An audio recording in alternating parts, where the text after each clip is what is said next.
네, 오늘 설교는 좀 길게 하지 못합니다. 평소에도 길지는 않지만 오늘 세례식도 있고 성산식도 있어서 우리가 같이 짧은 말씀이지만 은혜를 같이 나누려고 합니다. 오늘 13장 전체를 다 읽은 것은 그만큼 제가 설명하는 시간을 좀 줄이려고 차라리 전체를 읽었습니다. 오늘 말씀을 저는 읽으면서 한 두 가지 정도 이렇게 생각할 거리를 찾게 됐습니다. 첫 번째는 이제 돈에 대한 생각을 다시 한번 해보게 됐습니다. 오늘 13장 2절에 보시면 아브라함을 가리켜서 이렇게 말합니다. 아브라함에게 가축과 은과 금이 풍부하였더라. 아브라함은 이제 부자라는 것이죠. 여러분, 부자는 행복합니까? 오늘 아브라함은 부자가 됐는데 이 부자가 된 것 때문에 자기 조카 롯과 친족이죠. 거의 자기 동생의 아들 조카인데 자기가 아들처럼 여기는 롯과 다툼이 일어나게 됐습니다. 전에처럼 돈이 별로 없을 때는 다투지도 않았을 텐데 가축이 늘어나고 은과 금이 많아지면서 제한된 목초지 안에서 서로 자신의 이익을 찾다 보니 결국은 이 돈 때문에 다툼이 일어나게 된 것입니다. 한 달, 두 달 전쯤에 한 집사님 이제 예배 드리고 한 부부가 예배 드리고 식당에서 식사하시고 이제 예배당을 떠났는데 전화가 왔어요. 제게 핸드폰을 식당에 놓고 온 것 같다고. 그래서 남편 전화로 이제 아내 핸드폰을 찾는다고. 그래서 한번 있어 보니까 전화벨이 울려요, 진짜. 아내 그 여자 집사님 전화벨이. 이제 당연히 받아야 되겠죠. 이게 뭐 확인을 해야 되니까. 근데 보니까 남편의 이름이 뭐라고 저장돼 있을까? 그랬더니 이건 실화인데요. 돈벼락 남편 이렇게. 우리 집사님 오셨는지 모르겠네 지금. 그렇게 저장이 됐어요. 그러니까 남편 이름을 돈벼락 남편으로 저장을 해놓은 거예요. 근데 옆에 또 다른 분이 그걸 보더니 같이 이제 벨이 울리고 뭐 이건가 봐요. 막 그러면서 그랬더니 그분이 날벼락 남편보다는 낫네요. 이제 뭐 하여튼 그런 이야기까지는 했어요. 근데 뭘 몰라도 하여튼 돈벼락은 맞고 싶은가 보다. 혼자 생각에. 여러분, 돈이 그렇게 좋은 건가? 오늘 이제 성경 읽으면서 돈이 있으면 꼭 행복한 건가? 근데 오늘 보면 돈 때문에 사실 불행해졌거든요. 사실 돈이 행복과 또 불행을 나누는 기준은 아니죠. 돈이 없어도 돈이 없는 것이 불행한 것이 아니라 우리는 불편하다고 그렇게 이야기하는 거죠. 돈이 있어서 행복하고 없어서 불행한 게 아니라 돈이 좀 없으면 좀 불편한 거예요. 뭐 에어컨 바람 앞에 내가 시원하게 있을 것을 돈이 좀 없으면 뭐 선풍기 틀고 있는 거고, 그것도 마련할 길이 없으면 손으로 부채하는 거고, 뭐 그런 약간의 불편할 뿐이지. 그래서 돈이라고 하는 것은 가치에 있어서 중립적인 것 같아요. 어쩔 때는 그것이 약이 되기도 하고 어쩔 때는 돈이 거꾸로 독이 되기도 하고. 로또 한번 맞아봤으면 좋겠다. 그렇지만 어떤 사람은 정말 로또에 당첨돼서 누군가에게 베풀고 나누며 살아가는 행복한 사람이 있고, 또 반대로 어떤 사람은 그것 때문에 가족이 오히려 자기 자신도 다 망가지는 그런 경우도 있고. 그러니까 돈이라고 하는 것이 다 그렇게 좋은 것만은 아니겠다. 우리가 돈 하지만 정말 돈이 그렇게 좋은 걸까라는 것에 대해서 저는 다시 한번 생각해 보게 됐습니다. 특별히 아브라함 같은 경우는 왜 이렇게 은과 금이 풍부하고 가축이 풍부했냐면, 지난주에 65세 된 이 사라를 여동생이라고 속이면서 그때 바로가 정말 마음에 들었나 봐요. 오빠라고 여겼던 아브라함에게 많은 것을 줬어요. 한번 지난주 말씀 12장 16절 보시면 바로가 그로 말미암아 아브라함을 후대함으로, 왜냐하면 15절에 사라를 바로의 궁으로 이제 들려왔거든요. 아브라함이 16절 양과 소와 노비와 암수 나귀와 낙타를 얻었더라. 그러니까 갈대아 우르에서 올 때는 그렇게 큰 가축을 끌고 한 1200km 되는 거리를 여행할 수가 없죠. 벌써 약탈당해도 약탈당했겠죠. 그런데 사라 때문에 이 바로가 아주 큰 재산을 준 것입니다. 근데 우리 지난주 말씀에 하나님께서 우리 기도할 때 인간의 약한 믿음, 가벼운 믿음에도 불구하고 하나님은 신실하신 하나님이어서 약속의 땅으로 애굽에서 떠나도록 그 애굽의 바로의 궁을 하나님께서 이렇게 징계하시고 심판하시게 되죠.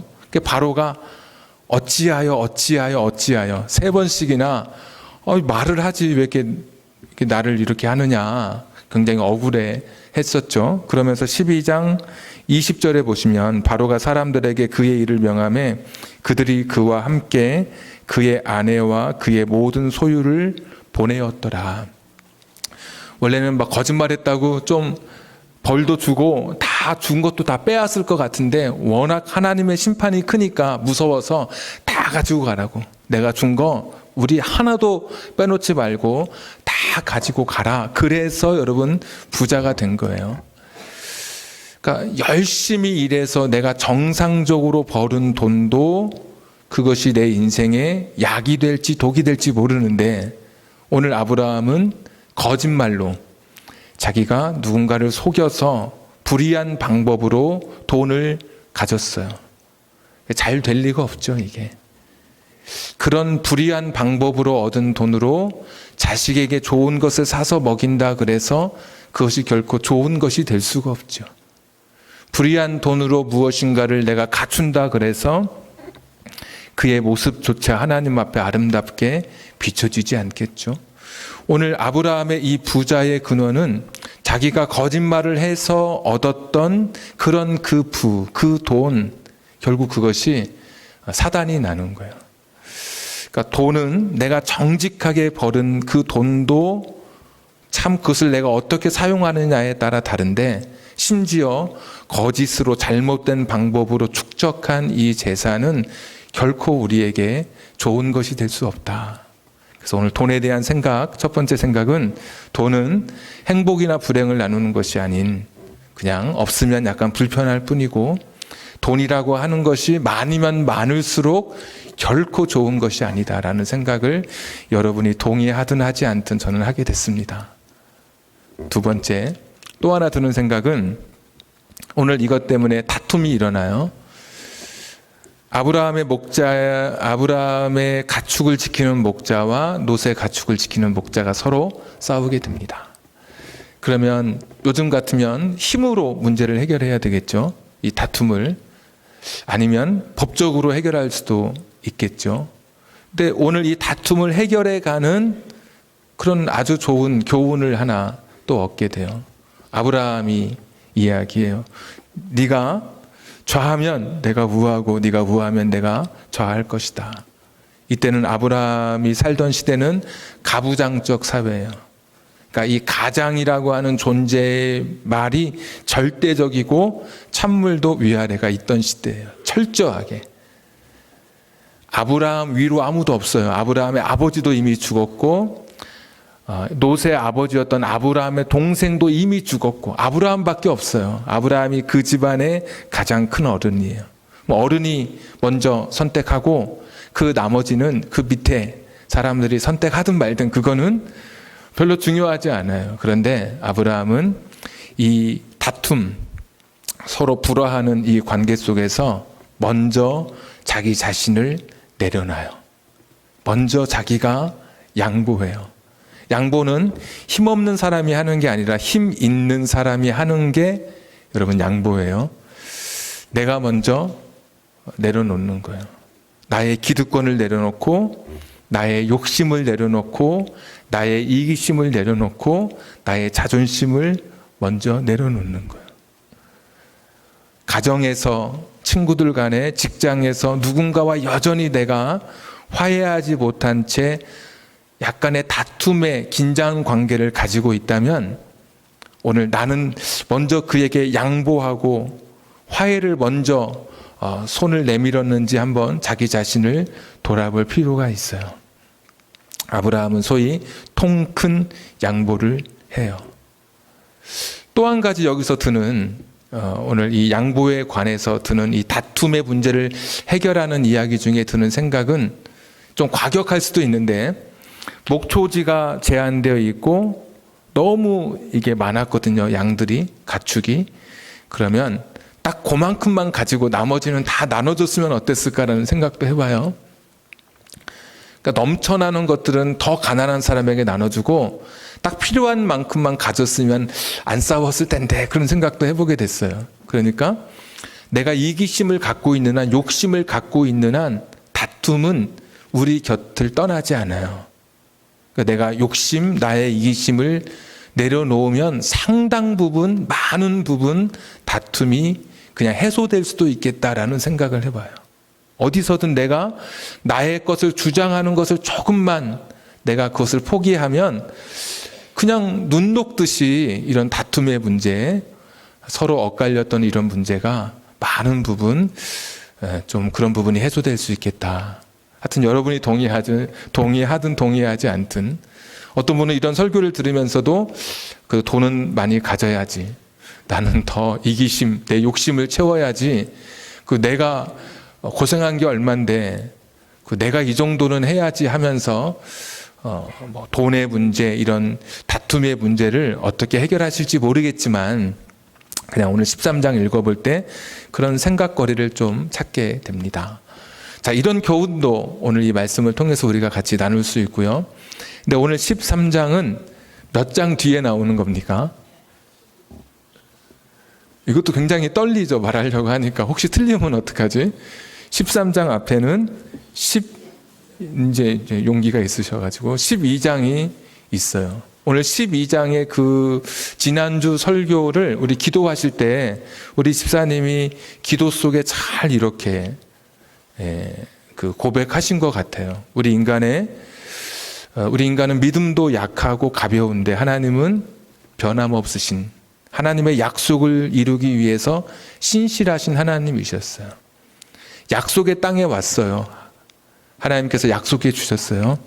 땅도 주고 내가 사람도 주고 하나님의 나라를 세우는 주권도 주겠다. 그런데도 지난주 기근이 2번 왔잖아요. 기근 2번 반복됐잖아요. 그런 기근 속에서 가나안 땅을 떠나게 됐어요. 하나님께서 다시 아브라함을 애굽에서 떠나도록 하나님께서 바로의 궁에 개입하신 것을 우리가 살펴보게 됐습니다. 자, 그래서 오늘 하나님의 약속의 땅 가나안 땅으로 돌아오는 장면이 오늘 있어요. 그러니까 12장과 13장을 연결해서 보면 13장 4절, 3절 보시면, 그가 네게부에서부터 길을 떠나 베델에 이르며 베델과 아이 사이 곧 전에 장막 쳤던 곳에 이르니. 자, 13장 3절과 12장 6절을 비교하면 같아요. 장소가. 그러니까 아브라함은 첫사랑에 있던 곳, 하나님 앞에 약속을 받고 하나님, 제가 이 땅을 제게 주신 것, 약속해 주신 것을 감사합니다라고 했던 그 장소로 정확하게 돌아와요. 아, 그렇지. 내가 있어야 할 곳은 여기구나. 기근이 있고 지금 내가 살아가는 현실은 암담해도 내가 있어야 할 곳은 하나님의 약속의 땅 이곳이구나. 13장 3절이 처음 아브라함이 머물렀던 12장 8절과 똑같은 그런 단어가 반복되고 있어요. 베델이라고 하는 곳이죠. 4절에 거기에서 여호와의 이름을 불러요. 그가 처음으로 제단을 쌓은 곳이라 그가 거기서 여호와의 이름을 불렀더라. 하나님, 제가 다시는 떠나지 않겠습니다. 제가 어리석게 애굽으로 내려가서 또 내 아내를 누이라고 부르며 이런 실수를 제가 다시 하지 않겠습니다. 아마 이런 고백이 있었을 것 같아요. 하나님, 제가 하나님만 섬기겠습니다. 하나님만 바라보겠습니다. 하나님만 의지하겠습니다. 그렇게 하나님을 향해서 여호와의 이름을 불렀어요. 자, 그러던 아브라함에게 오늘 위기 하나가 찾아오게 됩니다. 아까 서로 싸웠잖아요. 제한된 목초지, 좋은 꼴을 먹이려고 하다 보니까 우물에서 내 가축 물 먹이기도 바쁘다 보니 서로 노새 그 가축의 목자들과 아브라함의 가축의 목자들이 서로 싸우게 되는 장면에서 아브라함이 양보를 해서 네가 먼저 좋은 곳을 선택하라 라고 이야기합니다. 그때 롯이 선택한 곳이 13장 9절 한번 어느 곳에 가겠느냐 9절에 좌하면 우하고 했을 때, 자 13장 10절, 이에 롯이 눈을 들어 요단 지역을 바라본즉 소알까지 온 땅에 물이 넉넉하니 여호와께서 소돔과 고모라를 멸하시기 전이었으므로 여호와의 동산 같고 애굽 땅과 같았더라. 그러니까 롯이 가라고 하니까 네 하고 가는데 롯이 쫙 둘러보니까 요단 지역이 물이 많은 곳이다. 그래서 여기 여호와의 동산 이렇게 표현되어 있는데 에덴 동산 이렇게 말할 수도 있고, 아니면 여호와는 최고이시니까 최상의 땅, 최고급, 최고 비교급을 써서 아주 제일 좋은 그런 장소, 최적의 장소로 이 요단 이쪽을, 그러니까 소돔과 고모라를 바라보면서 롯이 떠나가는 그런 장면이 나옵니다. 베델은 해발 1016m예요. 그리고 예루살렘은 한 700m, 여리고는 거꾸로 해저보다 낮은 한 250m 정도 더 낮아요. 그런데 베델은 1000m니까 그 어떤 것보다도 이스라엘 온 지경을 다 바라볼 수 있는 그런 지리적 위치에 있었어요. 늘 생각했던 것이 저기 가면 좋겠다, 저기는 참 물이 많네, 그러던 곳이에요. 그런데 거기에 누가 가느냐? 롯이 가는 거예요. 그때 아브라함에게 그것이 찾아온 또 한 번의 위기였어요. 나도 가고 싶어요, 저곳에. 저렇게 좋은 곳에. 왜? 내가 지금 있는 이곳은 기근이 있는 땅이었어요.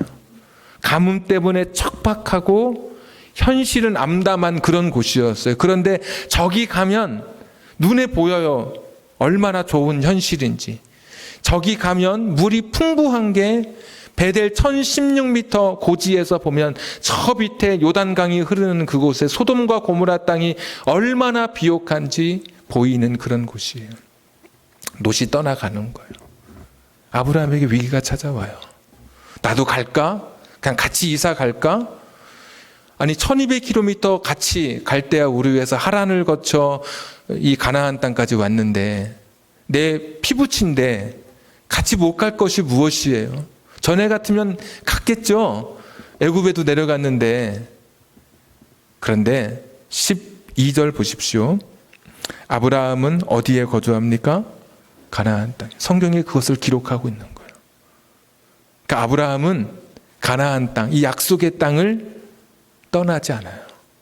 전에 같으면 또 갔을지 몰라요. 그런데 희미하게나마 하나님의 약속에 대해서 아브라함이 조금씩 알아가기 시작하는 거예요.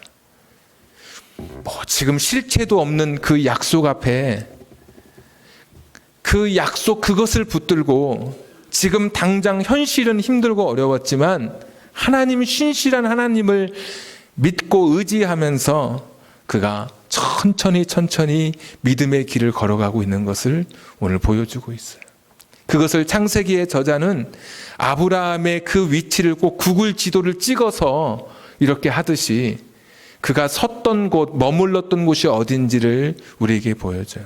마지막 13장 18절에도 아브라함이 장막을 옮겨 장소가 헤브론에 있는, 여기 역시도 가나안 땅이에요. 우리는 이것이 와닿지 않지만 이 성경을 읽는 이 1차 독자들에게는 야, 아브라함이 또 이사했는데 여전히 가나안 땅에 있구나. 지금 가나안 땅을 벗어나지 않은 채 롯은 더 좋은 것을 향해서 떠나갔는데도 불구하고 여전히 가나안 땅에 머물러 있었던 그런 아브라함의 동선을 확인하게 되는 것이죠. 우리의 현실도 때때로 우리가 하나님이 나를 사랑하신다고 고백하고 우리는 하나님의 그런 그 사랑의 대상으로 예수님께서 십자가를 지시기까지 우리를 붙들어 주시고 우리를 잊지 않으신다고 그 약속을 고백하면서도 현실이 힘들고 지금 내가 살아가는 삶이 고달프면 애굽으로도 가고 한번 하나님의 은혜로 다시 이 가나안 땅에 들어왔지만 또다시 롯처럼 롯을 따라서 가나안 땅을 떠날 가능성이 참 많은 그런 사람들이에요. 또 그렇게 떠나서 하나님 없이 내 생각과 내 판단과 내 시각과 내 감정을 따라서 살아가려는 유혹을 많이 받고 있어요. 근데 아브라함은 하나님 안에서, 믿음 안에서 그 시간들을 견뎌요. 현실이 바뀌지 않았어요. 내가 원하는 대로 지금 무엇이 이루어지지 않아요. 하나님이 약속하신 것처럼 땅도 아직 내 땅이 아니에요. 가나안 사람들이 살았다고 했으니까. 자손을 준다고 했는데 아직 내 아내는 아이를 갖지도 못했어요. 나이도 많아요. 다 불확실해요. 그런데도 아브라함은 아직은 희미하지만 하나님 그분을 붙들기로 결단한 거예요.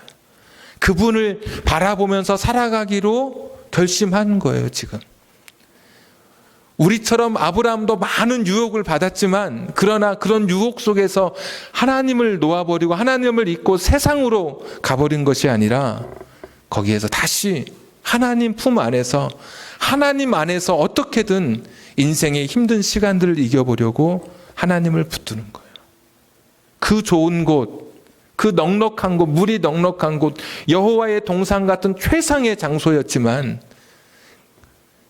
자기의 감정을 팔거나 자기의 양심을 속이거나 자기의 신앙을 버리지 않고 연약한 믿음이지만 하나님을 바라보면서 그 가나안 땅에 버티는 거예요. 또다시 이사해야 될 형편이었지만 그래도 역시 헤브론 땅이라고 하는 여전히 가나안 땅에 머물면서 그 하나님의 약속과 하나님의 사랑을 기억하면서 뚜벅뚜벅 걸어가고 있는 거예요. 믿음으로 살아가는 것이 쉽지 않아요.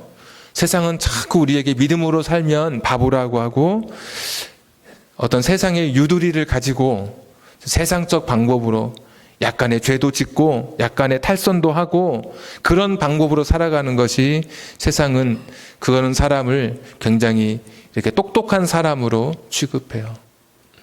근데 성경은 늘 우리에게 우리가 하나님 안에 믿음 안에 하나님 말씀 안에 저와 여러분이 거하기를 지금도 기대하고 계셔요. 외롭죠? 나 혼자 정직하게 정말 신앙으로 살아가는 게 외로워요. 나보다 더 교회 오래 다닌 사람도 하나님 없는 것처럼 살아가는데 나는 정말 하나님을 내 가슴에 두고 살아가려니까 억울한 것도 많아요. 참아야 될 것도 많고. 여차하면 나도 요단으로 갈 사람인데 소돔과 고모라 롯처럼 떠나갈 사람인데 여차하면 나도 갈 사람인데 나의 정욕을 나의 탐심을 내가 내려놓으면서 하나님 그분이 내게 직접 말씀하신 것도 없고 내가 본 적도 없지만 그냥 내 마음속에 느껴지는 그 하나님 붙들고 살아가는 것이 참 힘들고 고단할 때가 있어요. 정말 이렇게 가는 것이 맞는 것일까? 오늘 아브라함이 이 위기를 이겨냈어요. 다 롯이 떠나고 롯의 가축들이 그리고 롯의 그 가축을 지키는 목자들이 수많은 양떼를 이끌고 저쪽으로 떠나가는 것을 보면서 아브라함은 한켠으로 마음 어디 한 구석에 외롭고 공허하고 정말 신앙이란 게 이런 건가 이런 생각도 들고 하나님은 내가 왜 이곳에 있기를 원하시나 이런 여러 가지 생각을 하게 됐을 것 같아요. 한 가지 위로는 오늘 14절 한번 보십시오. 롯이 아브라함을 떠난 후에 여호와께서 아브라함에게 이르시되 눈물 나는 장면입니다. 그런 아브라함에게 야 그래도 내가 믿음으로 살아야지. 내가 하나님 안에서 살아야지. 내가 가벼운 믿음, 연약한 믿음이 약한 존재이지만 내가 하나님 붙들어야지. 그래도 내가 하나님 잘 모르지만 그래도 내가 하나님을 의지해야지 하면서 버텼는데 그때 롯이 떠나고 난 다음에 하나님께서 아브라함에게 찾아오신 거예요. 아브라함아, 아브라함아 그랬었겠죠. 그리고 땅을 약속했던 땅 줄게. 내 자손 티끌보다 더 많은 자손을 내게 줄게. 하나님이 다시 약속해 주고 계셔요. 그러니까 오늘 하나님, 이런 하나님께서 저와 여러분의 신앙에 고투하는, 정말 신앙으로 살기 위해서 힘쓰는 저와 여러분들에게 이 주님께서 찾아와 주셔서 위로해 주시기를 저는 여러분을 위해서 기도하고 축복합니다.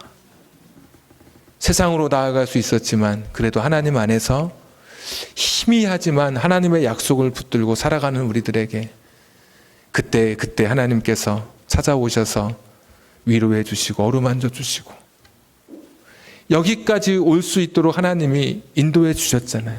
여기까지. 하나님 아니면 올 수 없었잖아요. 나는 약했지만 하나님이 붙잡아 주셔서 여기까지 왔고, 필요할 때마다 설교 시간을 통해서 찬양할 때, 기도할 때 하나님 우리 마음을 어루만져 주시고 위로해 주셔서 우리가 오늘 버틸 수 있었던 거죠. 노은 떠나가고 혼자 남은 상실감, 외롭고, 쟤는 좋은 곳 같고 나는 척박하고, 땅은 박토해 비는 오지 않는 이곳에, 비를 담아둘 수 없는 이런 가나안 땅, 그곳에 홀로 남겨졌다고 생각했을 때 하나님께서 찾아와서 그의 마음을 만져주셨어요. 지금 여러분 가는 길이 제대로 걸어가는 길입니다.